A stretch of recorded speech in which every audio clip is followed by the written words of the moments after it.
ప్రభుత్వానికి ఇప్పుడే పోచారం శ్రీనివాసరెడ్డి గారు చెప్పినట్టు రైతు ప్రయోజనాలు కాదు రాజకీయ ప్రయోజనాలే ముఖ్యమన్నట్టుగా ఇవాళ దుష్ట రాజకీయం చేస్తున్న ప్రభుత్వానికి బుద్ధి చెప్పడానికి ప్రజలకు మళ్ళొక్కసారి కాళేశ్వరం యొక్క గొప్పతనాన్ని వివరించడానికి పంటలు ఎండిపోకుండా చూసుకోవడానికి గొంతులు ఎండిపోకుండా మంచినీళ్ళకు కూడా గోస రాకుండా ఎండాకాలంలో చూసుకోవడానికే ఇవాళ మా పర్యటన. మేడిగడ్డ అనేది ఇప్పుడే పోచారం గారు చాలా స్పష్టంగా చెప్పారు. కాళేశ్వరం ప్రాజెక్టులో 3 బరాజులు, 15 రిజర్వాయర్లు, 21 పంపింగ్ స్టేషన్లు, దాదాపు 1500-1600 కిలోమీటర్ల ప్రవాహ కాలువలు, 270 కిలోమీటర్ల సొరంగ మార్గం, ఇదంతా కలిపితే కాళేశ్వరం. ఇవాళ మా ప్రయాణం మొట్టమొదటిగా ఈరోజు మేడిగడ్డ, తర్వాత అన్నారం పోతా ఉన్నాం.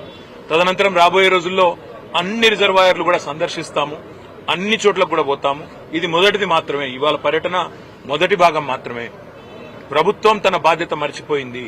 ఇవాళ వర్షాకాలం లోపల రిపేర్లు చేసి అక్కడేమన్నా సమస్య ఉంటే, సాంకేతిక సమస్య ఉంటే దాన్ని నివారించి రైతులకు నీళ్లు ఇవ్వాల్సిన ప్రభుత్వం బాధ్యత మరిచి మళ్ళొక్కసారి తెలంగాణను ఎడారిగా చేసే ప్రయత్నం ఏదైతే చేస్తున్నదో, దశాబ్దాలు తన పరిపాలనతో కాంగ్రెస్ ఎట్లయితే గోసబుచ్చుకున్నదో తెలంగాణను, మళ్ళా అదే ప్రయత్నం ఏదైతే చేస్తున్నదో దాన్ని ప్రజల దృష్టికి రైతుల దృష్టికి తీసుకురావడానికే మా ప్రయత్నం. మేము ప్రభుత్వాన్ని ఇప్పుడే పోచారం గారు డిమాండ్ చేసినట్టుగా అడిగేది ఒకటి, మీకున్న అభ్యంతరం ఏంది రిపేర్ చేయడానికి?